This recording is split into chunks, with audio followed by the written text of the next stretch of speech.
माता पिता के लिए भी करना, भविष्य के लिए भी करना। पर इतना सा याद रखना जो आज शुरुआत करी थी कि हमारा देश भारत देश है, हमें मधु चाहिए पर मधुमक्खी का भी ख्याल रखना है।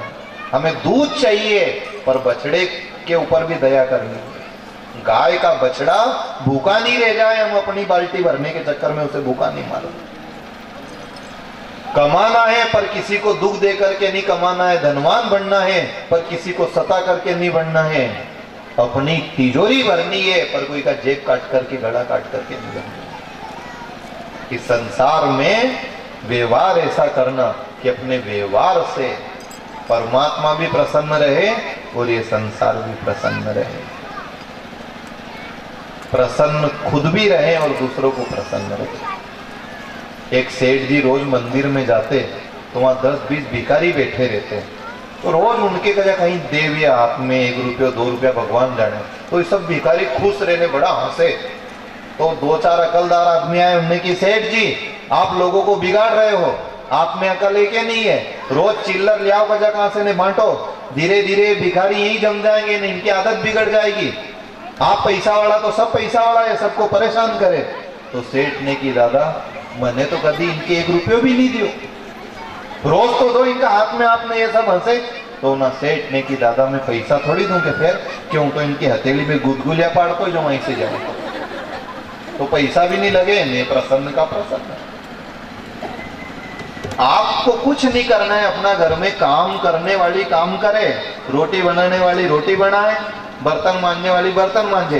पर जो फुर्सत में बैठी है भी खाली बैठी बैठी या कही दे भगवान लाड़ी दे दो, असी लक्ष्मी लाड़ी दी जो सबके गजब की लाड़ी दी, लाड़ी कही हमारा घरे तो रुक्मणी स्वयं आई है, तो उनके परबारा गुदगुलिया पड़ेगा, तुम्हारे गरम गरम रोटी खवाड़ेगा।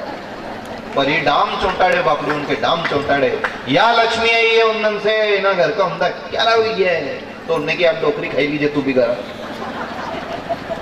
गरम खाने का गुण भी तो लाओ। इसलिए आज हमने 2 ही पार्टी की बात करी है, खाली एक तरफ की बात नहीं करी है। इनसे भी की है कि नवयुवक अपने घर जाकर कह देना कि आपको जितना डांटना हो डांटो, और इनसे भी की है कि जितना डांटना हो एक ही दिन डांट देना। रोज रोज की 24 घंटा की महाभारत घर में अच्छी नहीं रहती है, इससे घर की श्री खत्म हो जाती है। क्या गलत काम करें बेचारे, कमा रहे हैं, घर की व्यवस्था संभाल रहे हैं, और आज तो नवयुवक टीम ने, सुल्लाखेड़ी की टीम ने लड्डू की प्रसाद भी बांटी है। तो आज मत डांटना, इनको डांटना भी हो तो कथा बाद डांट देना। जोरदार ताली बजा दो यहाँ की युवा टीम, क्योंकि आज की प्रसादी उनकी तरफ से है। और कल भगवान श्री कृष्ण का जन्म उत्सव है, 4था दिन कथा का 4th दिवस। तो आप सब माखन मिश्री पुष्पमाला लेकर के पधारे। बाल गोपाल भगवान का जन्म उत्सव यहाँ मनाया जाएगा और सबको प्रेम से जन्म उत्सव का लाभ लेना है और भगवान से कहना मेरा ये प्रेम आपसे कैसे भी बढ़े, मैं कभी आपको लड्डू गोपाल बनाऊं, कभी बंसीधर बनाऊं, कभी चक्रधर बनाऊं, पर प्रभु में रहना बुरा नहीं हमने कहा था, पर संसार से परे रहना। एक बार श्री कृष्ण बैठे और गोपियों का समूह आसपास बैठा और कहा प्रभु कोई ज्ञान की बात सुनाओ। तो भगवान ने कही गोपियों इस संसार में सदा साधु ब्राह्मण का सम्मान करना चाहिए, किसी संत का अपमान नहीं करना चाहिए।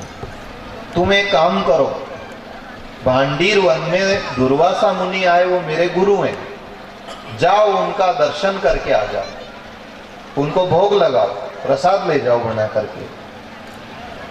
तो सब गोपियों ने थाल सजाई और कहा श्री कृष्ण से कि प्रभु बीच में जमुना जी पड़े हैं, जमुना हमें रास्ता नहीं देगी तो हम कैसे निकले, तुम जमुना से यूं कह देना जाकर के कि श्री कृष्ण में यदि कोई दोष नहीं हो, उनने कभी कोई के यहां से एक आना की भी चोरी नहीं करी हो, तो जमुना मैया हमको रास्ता दे दो। गोपियों को बड़ा आश्चर्य हुआ कि पक्का चोर, कि सब चोर उनका सरदार, जितना चोर है उनकी कंपनी का मालिक, और कह रहा है कभी चोरी नहीं करी। चलो ठीक के है तो चले। थाली धर ली उनने भोग की माथे पे, सब चल पड़ी। अब जमुना मैया आई रास्ते में, सबने हाथ जोड़ के कही है, जमुना मैया यदि श्री कृष्ण में कोई भी बुराई नहीं हो और उनने कभी कोई के यहाँ से एक आना की भी चोरी नहीं करी हो, तो आप हमें रास्ता दे दो। झट जमुना मैया का जल दो हिस्सों में बंट गया, आधा इधर आधा